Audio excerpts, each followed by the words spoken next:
Hello everyone, welcome to another episode of Next Level Humanity. I have a dear friend here, he's old friend, Luke Levene. Hello, Luke. Hi, Nefsha. You used to Yeah. interview me, now it's my turn Oh, it's a real. to interview I mean, you. we just interview each other. It's just really fun to spend time with you on Yeah. whatever the opportunity. I really enjoy being in your presence and having time with you. So Same here, welcome. Thank you so much. Welcome. Thank you so much. And as you can tell, I usually prepare questions, but for Luke, I did not prepare any questions because I know him well, so I know the questions will flow. You have an amazing life journey. I would like to start from there because I think that led to your project, The Fifth Empire, today. Yes. Let's talk about your story. I'm going to jump into the part that feels most connected to the fifth. Please. Specifically, and that would really begin about 6.5 years ago in London. So before that, I was working in animation. I've had different roles and lived different lives, and from being a nightclub, a nightclub, or it was kind of a cabaret burlesque nightclub manager in my late 20s, early 30s. I was in the tech world. In my late 20s, music videos, commercials, animation series. I have a background in like documentary, then real estate, then virtual and augmented reality, and that kind of evolved. And then I kind of had I would say a few kind of what I would describe as spiritual awakenings. That's a big word, but moments where I felt a deeper connection to something greater than myself, and different ego deaths. The first one was when I was about 33. And my life had also hit a kind of,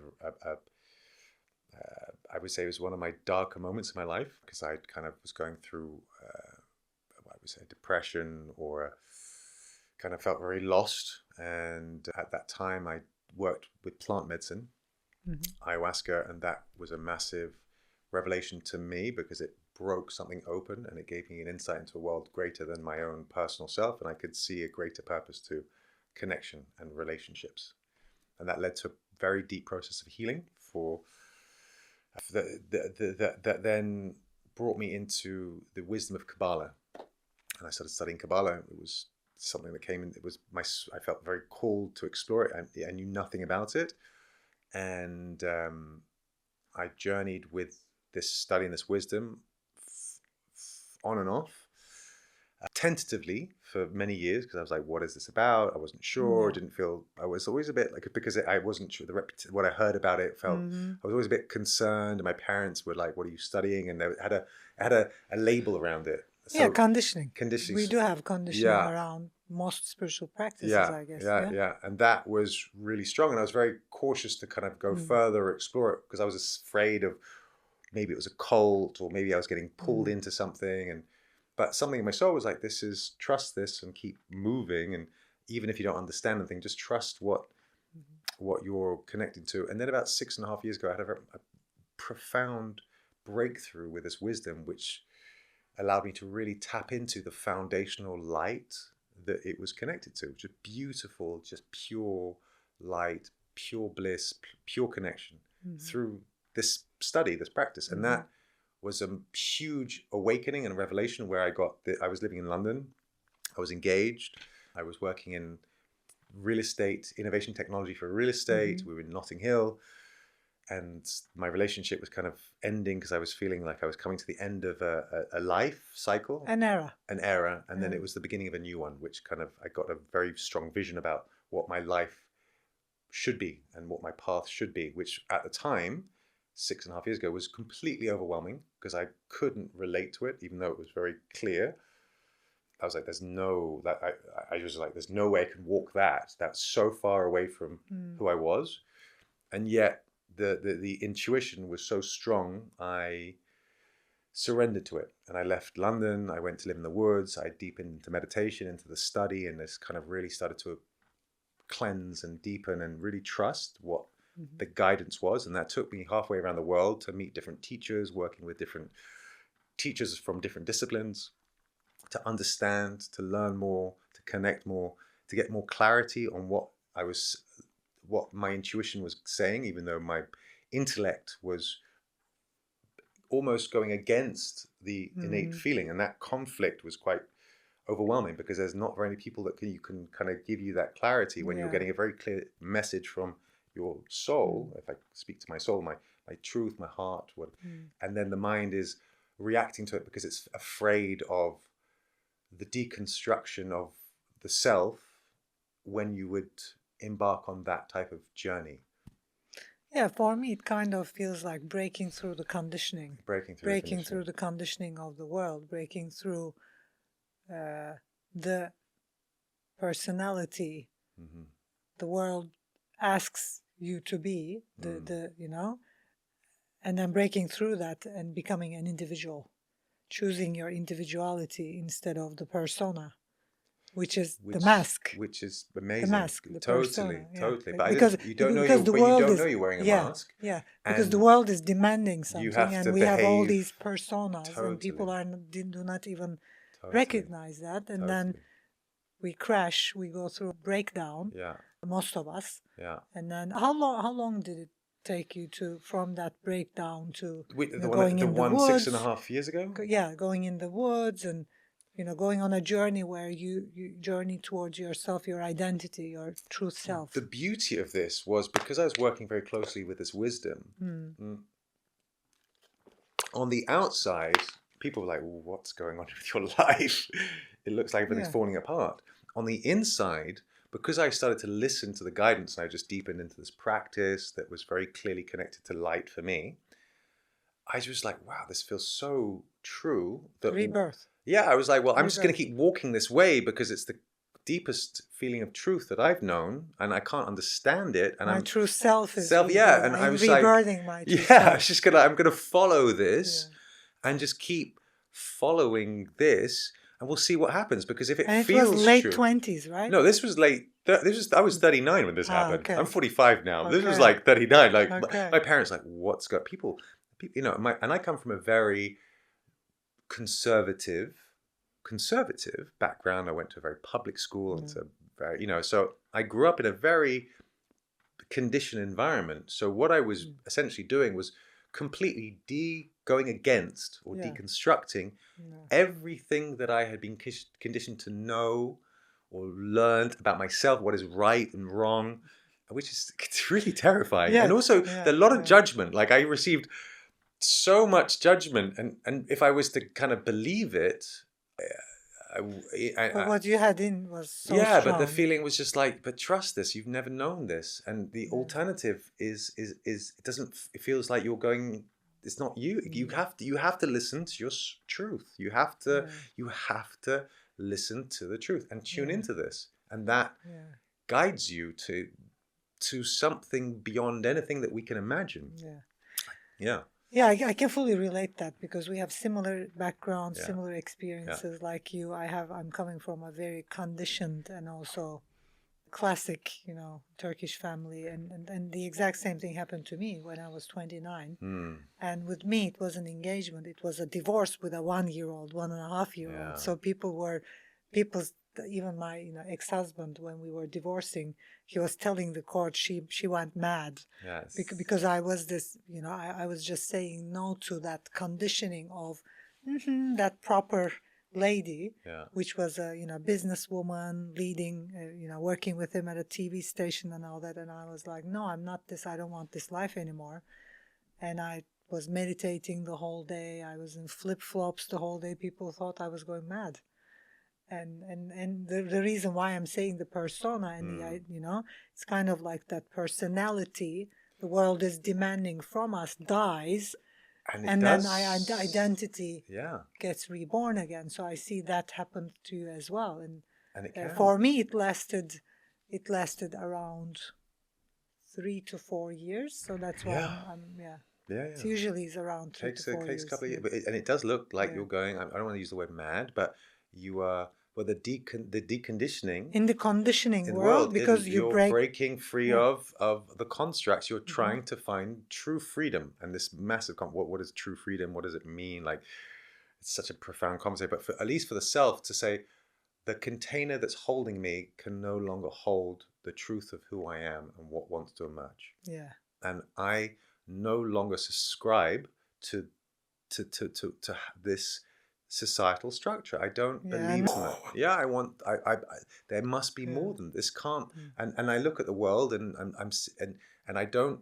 And I have very brilliant friends and family members who are so smart, who can really, even yesterday, one of my dear family members was like, the best system that we have right now is the one that has to be, and he really can intellectualize the current geopolitical landscape, the current political structures, the way government is. Like, he's such an intellectual, and for him, it makes sense, and it means that we have to keep breaking and reinventing and I get that, and I'm like,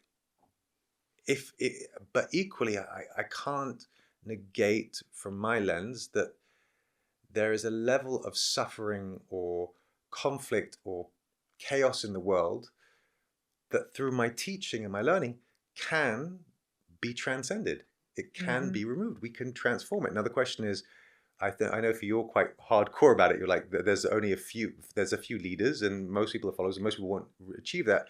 I like to believe that we can all, eventually we all have to awaken. The path for everyone eventually, not if we talk about lifetimes or the idea of reincarnation, if not this life, if there's a path for the soul and the collective, we all eventually have to come into our truth.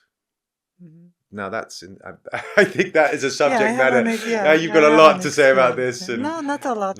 With my experience, I'm at an age where, and with my expertise and experience, because of the number of people I have worked, I do not anymore think and believe that each human is a being. So I don't think all humans have souls anymore. Wow. Yeah. Wow. I don't think there are human beings. I think there are human beings like us, and just like in multiple esoteric traditions and even religious books, it was said,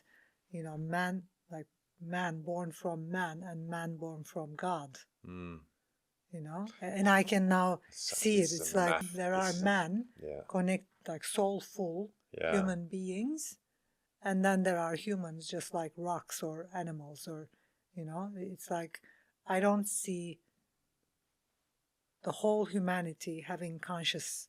Okay. Well, from a Kabbalistic lens, just to I don't challenge or reflect back. Every human being has a beautiful soul. I mean, I haven't actually dived into this human one. Being. Human being. Yeah, I mean, that's maybe why I say not everyone is a human being. So the question is, this. I mean, this in itself is a conversation just to even discuss and how we're meant to get there. And I am here to make it clear. I'm here to make it clear for life. Yeah. I'm here for life. That's my choice. That's my commitment. You're here for human beings. I'm here to support life. Yeah. I've made that choice. I've had that agreement with myself and with spirit or God, whatever we want to call it, whatever that connection is to life. And I'm like, I'm here to support life. And that is and everything I'm doing. And then I have to work with my ego and my personality and my still the things and deconditionings, but I'm here for this. And it becomes more clear as I walk it that I'm here for this. And my soul is like, you're here for this. Do what you're here for. And I'll just do what I'm told in terms of like tuning into what the light is asking, and to bring unity and bring oneness. And the simplest way to say, just help people elevate and remove suffering. I'm not a guru, I'm not a messiah, but I'm like, there are many of us in your own community, in my own just like me. Yeah, it's like you're one of those like me who have heard the calling. And there is one calling, and that is of God, and that is to help human sisters and brothers and just give a hand. So that's like as much people as we can. So because I share the similar journey. I know what you mean, and it's like, for me, it's even beyond my saying to say all humans.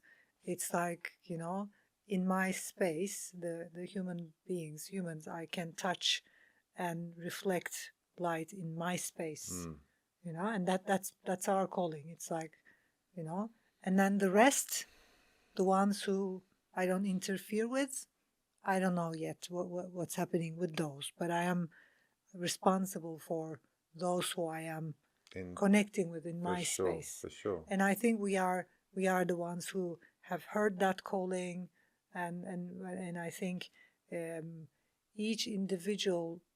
The reason why I use the word individual is because who have individuals like us who have moved beyond the personas and just who are reborn again, and who are individuals, who are authentic, who are just like us, who heard the calling. I think there's a shift happening around the world right now, and from there I'm going to come to the fifth, because I think that shift happening around the world right now, I think us being channels of light, channels of truth, I think the shift, what's happening is that channels of light and channels of truth are kind of like coming together and collaborating to build a bigger channel of light. 100%. And that is what you have called the Fifth Empire. Let's talk about that. Yeah, I mean, okay. Did I get it right? Yeah, for sure. Concept, the mission. Totally. And I just wanted to say that I think it's, for me, it's important that it's not some big it's just like a very it's actually the simplicity Natural. of it. It should be that my journey is into more humbleness actually, and just to become a more in service and learning a little bit more every day to be more in service and less selfish and more in service, and that brought me to the fifth. So yeah, we can talk about the fifth, which is it's a gathering of people in service. Shall we call that? It's the inspiration for the foundation for the gathering of people in service, because what it speaks to and why it fascinates me is because I'm really called to the depth of this prophecy. Now, there's a lot of people in Portugal. I'm going to speak to Portuguese communities if they are watching this, and I hope some take the time to watch this, because there's a feeling that the prophecy, the fifth, is very Portuguese, and it shouldn't be done with foreign people. This is coming up because I'm a foreigner in a land tapping into a Portuguese prophecy, right? Okay. And my personal journey with this, which is what I'm drawn to, is that the depth of this prophecy transcends Portugal, because it's tapped into things that come before Portugal. It found its way to Portugal. So when you follow the threads, because there's the contemporary writers, authors like Fernando Pessoa and Antonio Vieira, and there's Bandeiras, there's Portuguese writers who speak to the prophecy in Portugal and speak about a language of Portugal, and then what it's meant to do, which I think is beautiful. But when we take something and we give it a nationalistic like print and say it's only for this, it becomes a distortion again, and that distorts something. We cage it, we limit it. So I'm from spirituality to religion. It's the same thing. So there was beautiful spiritual wisdom and technology to connect us to our soul. And then religion became the dogma, the architecture that became more important than the actual connection. The prophecy is about everyone. Portuguese, French, English. It's about this from Portugal. Who can hear. Who can hear and bring that light to the world, because it's for the world from Portugal. Now, if anyone knows my personal journey and why this feels connected to me, they know that I was never intended to land in Portugal. I was always intending to go to Israel actually and study more in Israel. I wanted to be there, and we couldn't get into Israel because they closed the borders 5.5 years ago when I met Rachel following. And so we were by chance brought to Portugal, and we stayed there. And the in practice, because everything for me is really rooted in practice first, what emerges through practice. And it's really go back to the practice. And as you deepen into practice, and my invitation to anyone is to deepen into practice, because that's when you hear what wants to emerge, what the whisper of the soul wants to guide you towards. And as you keep coming back to that every single day, you get more and more clarity. And every time you fall from your path, you're brought back to that clarity of where you need to go and what you need to do. So the prophecy in this working here, or being inspired to support this vision, because it's not owned by us, it's just something that I feel very energized to It's just moving through move through, and us. and it's moving because its energy is there, because it's in service of an energy, and so things are moving, and so people are like, what's happening? Why is this something, things just exploding? I'm like, because that's what I've done plenty of projects, but why this is exploding? Because energy is converging here. Yes. People like a lot, and it's the light is like doing it. The light does the thing when you align with your path. The light reveals what wants to come through, and your job is just to be that channel for what wants to reveal itself through your expression, and it does itself. And the beauty of that is it's very, very, very connected to the deepest part of ourselves. And the prophecy is something that's universal. It speaks to the whole, every human being that has walked this, going back 4,000 years. It has its roots at the foundation of the monotheistic traditions. It's rooted in this. With the prophecy, like me, because I'm a classic Vedic meditation teacher, I hear the Gayatri mantra, which is what you're speaking about, is the Gayatri mantra. It's like everything that ever existed, connection with that's the vibe. It's the I mean, I would be able to explain it with Gayatri mantra and with the vibe, with the energy it has. So what's the invitation here for anyone watching us or listening? And the invitation here, the invitation is curiosity, to look, to explore what we're doing, to connect, to build community, to come together with community, to find the points of connection that unify us over the points of difference that separate us. We have to find those places where we can connect, and together, when we're stronger, we can really go deeper. And truth transcends mind. Truth transcends mind. And transcends the intellect. So we'll never come to truth through the intellect. Ultimately, we have to know it through the experience. The feminine is naturally the heart, which for men, we have to do more work to, I have had to a lot, and continue to do so, to awaken to what the feminine intuitively already has held that space for the world for, I don't know, thousands of years too, still waiting for the masculine just to meet the feminine there. That's how much the world is upside down, actually. And then when you start to realize the depth of the feminine, the awakened feminine in their essence of really holding a space for the masculine to come into that self-sovereignty and that heart-led intentionality for building and creating. It's a really powerful thing, and the prophecy speaks to a time and age when we can birth this new civilization built on coherent foundations, where everyone is able to. So what I hear from you is, in a worldly, if I use the words and bring that into the world, what I hear is this is an invitation for women who are like my students, or any woman around the world, who are fully aligned with themselves, connected with that deep spiritual wisdom. This is an invitation for us to come together in Portugal, in the space Fifth is creating, and hold the space. And an invitation for men all around the world who are in their journey, because men is in the journey, in that movement, who are in the journey of connecting with their wisdom, with their heart, with their feminine side, also to come there and to seed something, to build something, because men and the male energy is seeding and building, and the female energy is holding space. So this is an invitation for women to come together and hold the space. And maybe, like for women, maybe they don't even have to be there. They can be, hold the space when the event is happening, even online, 3rd of May. And also, for men to come together and also connect with their wisdom and with their heart, and and ask the question, how can we build and move further aligned with our wisdom, our heart? And you used the word seeding, which is nice, because it is this. It's like becomes the vessel. The masculine is Feminine is the the channel, soil. soil, and the masculine That's the seed. is seeds it. And together, we and someone said to me, "Oh, it's so utopian." I'm like, well, when you connect your truth, it feels this way because AI was utopian as well. Yeah, that's interesting.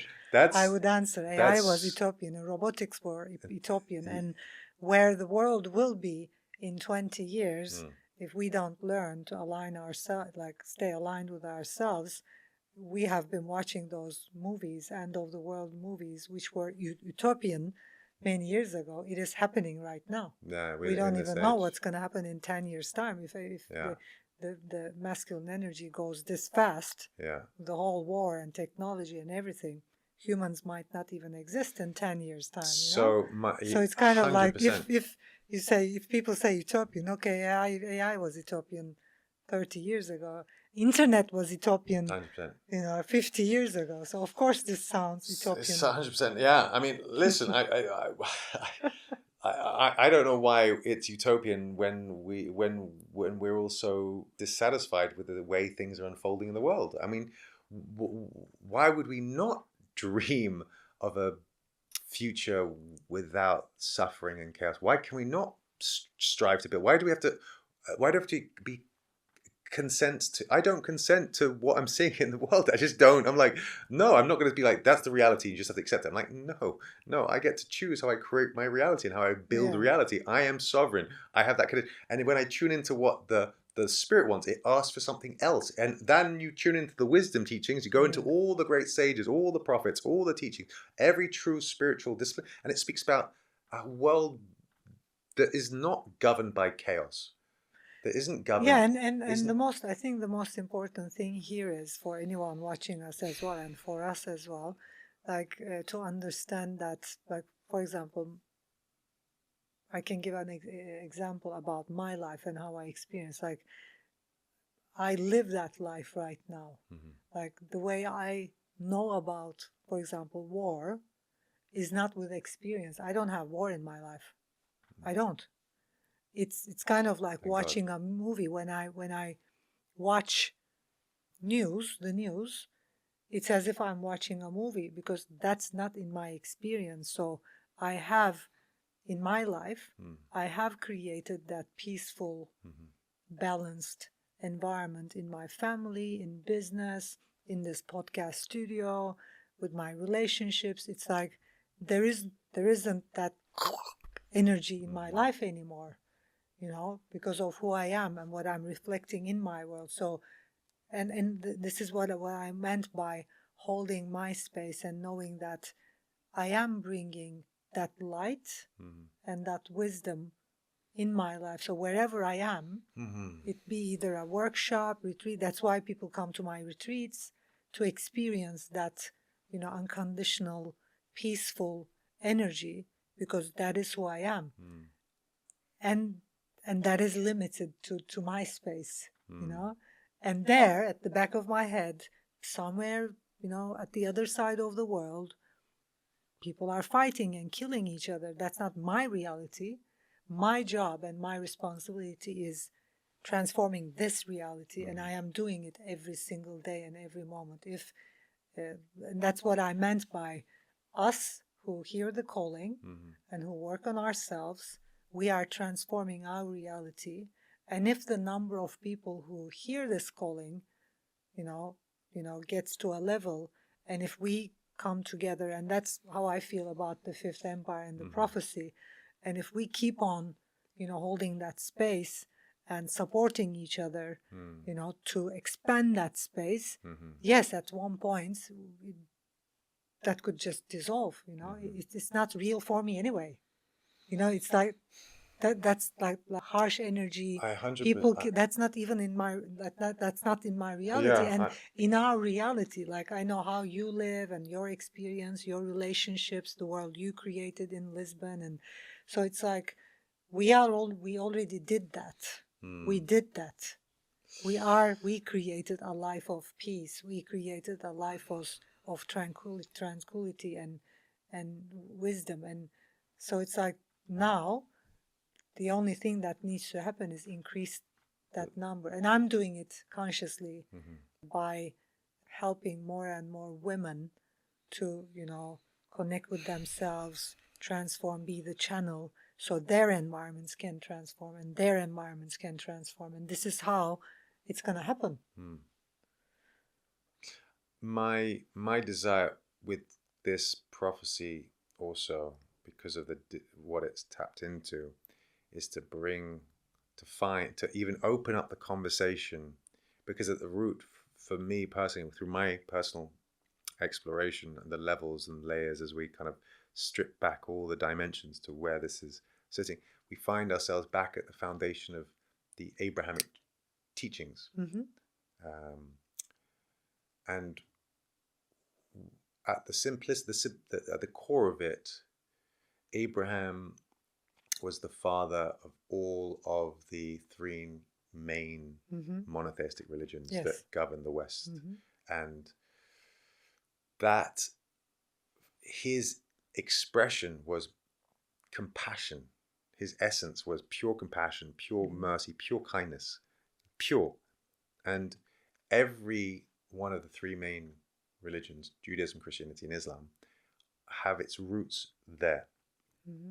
And he embodied this light, this expression, and he was a very humble, very simple, very kind, very beautiful, very elevated, incredibly elevated soul, a pure channel. And for me, there is a desire to bring that foundational essence back to, and this is back to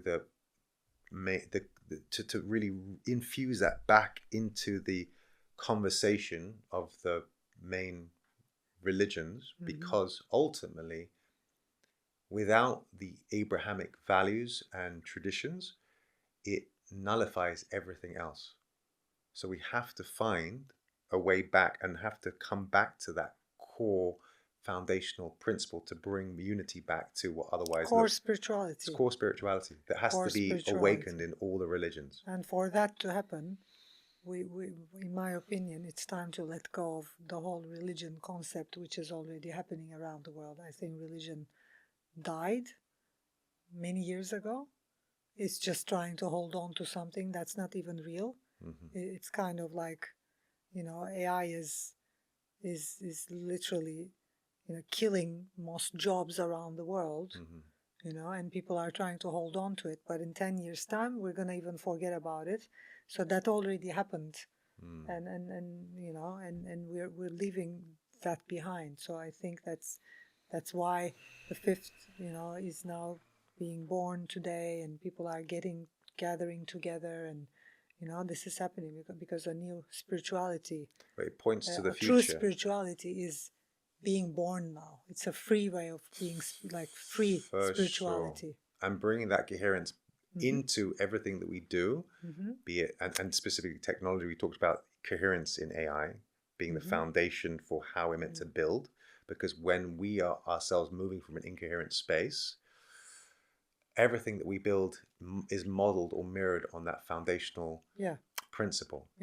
And therefore, in itself, it's going to bring distortion to everything else. And we have to be able to build from that foundational place of coherence. Why I'm fascinated with the work of Robert Edward Grant, because all of his work is into the mathematics of divinity and alignment, and other speakers and that we're having, and artists who are really looking at how we re-infuse, like your work as well. How do we infuse this foundational coherence into our own inner architecture? So then we are starting to operate from that space that is free from the distorted conditionings that have really influenced. I don't want to use too big words. I want to keep it simple. It has influenced. You're keeping it simple with your energy. It's fine. Yeah. Use whatever word. I want it to be. I really want. I get it. People to I really want us to find that place in ourselves, right? It's really to find that place, and that means that we have to open our hearts, and which has been a big, still trust, feel safe in each other's presence, be able to explore our vulnerability together. Yeah, do the work. Be human again. This is about doing the feeling work, like the stories that come up, and it is work. It's real. Yeah, it's leaving the stupid ambitions and the conditioning behind, and getting back to our humanity. Be of service to each other, and realize that when we grow together, and we're in service to each other, we flourish together, and life becomes abundant as well. And these aren't ideological or utopian ideas. These are really pragmatic. We see that in community. We see that with the success of certain projects or businesses, or how things flourish. You see that in nature, but and this is all equally a massive conversation, because we talk about flourishing and then survival and health. So how can people be part of? I would recommend tuning into go to the website. What's the website? fifthempire.com. Fifth with a V, FIVTH, empire.com. Empire.com. And I'll be there. You'll be there for sure. A lot of amazing teachers will be there. Speakers. I'm super excited about one of our main conversations, but I think I'll leave it as a surprise for the audiences to explore. If there's a curiosity that's been somehow seeded, yeah, thank you, then really look, and the invitation is to come and be part of what we're creating. Really be part of this, like join this, come together. We're stronger together, and we can solve. And we'll be there as we're going to be there. Women of Nevşehir Institute. Amazing. Because most of my students are women, and we'll be there as a group of women holding space, and women who are disciples, women of meditation, breath work, channeling, connection. My students who have been with me for over 5 years, 6 years, 10 years, who are disciples mainly to being who they are. So they're going to be also supporting that energy. Beautiful. And with me. So I'm coming with my queens. Queens, amazing.